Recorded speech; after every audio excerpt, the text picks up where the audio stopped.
मुंबईत पुन्हा एकदा अंडरवर्ल्डचा साया परत येतोय का?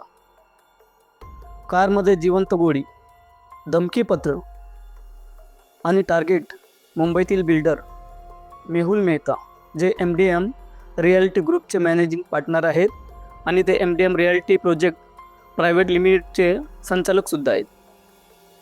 नेमकं काय आहे संपूर्ण प्रकरण? चला जाणून घेऊया या व्हिडिओच्या माध्यमात. नमस्कार, मी निलेश मालवी.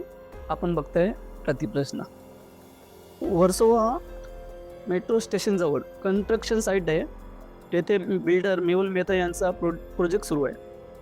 मेहुल मेहता यांच्या कारच्या नंबर प्लेटजवळ एक लिफाफा एनव्हलप सापडला. त्यामध्ये एक जिवंत कारतूस होती, गोळी आणि धमकीचं पत्र होतं. पत्रात लिहिलं होतं, मेहुल सुधर जा, तुझे समझ में नहीं आ रहा, आज यह गोली बाहर है, कल तेरे सीने के अंदर होगी, अल्लाह हाफिज, छोटा शकील.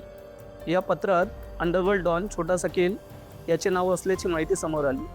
यामुळे पोलिसांनी या प्रकरणात अंडरवर्ल्ड कनेक्शन असल्याची शक्यता आहे का हे तपासायला सुरुवात केली आहे.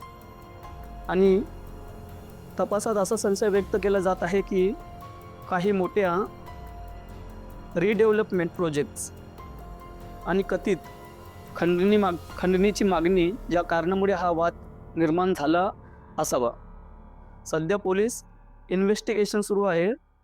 घटनेनंतर मुंबई पोलीस कारजवळ कोण आले, पॅकेट एनव्हलप कोणी ठेवले, एनव्हलप त्याच्या ठेवायची वेळ किती होती, हे सर्व CCTV फुटेजमध्ये तपास सुरू आहे.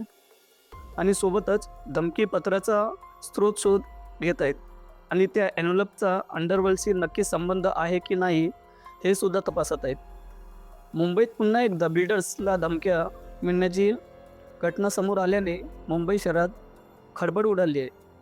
मुंबईत पुन्हा एकदा अंडरवर्ल्डची सावली दिसते आहे का? की कोणीतरी फक्त अंडरवर्ल्डचे छोट्या शकीलचे नाव वापरून भीती निर्माण करत आहे? या प्रकरणी खरं सत्य अजून समोर यायचं आहे. आपल्याला हा व्हिडिओ कसा वाटला?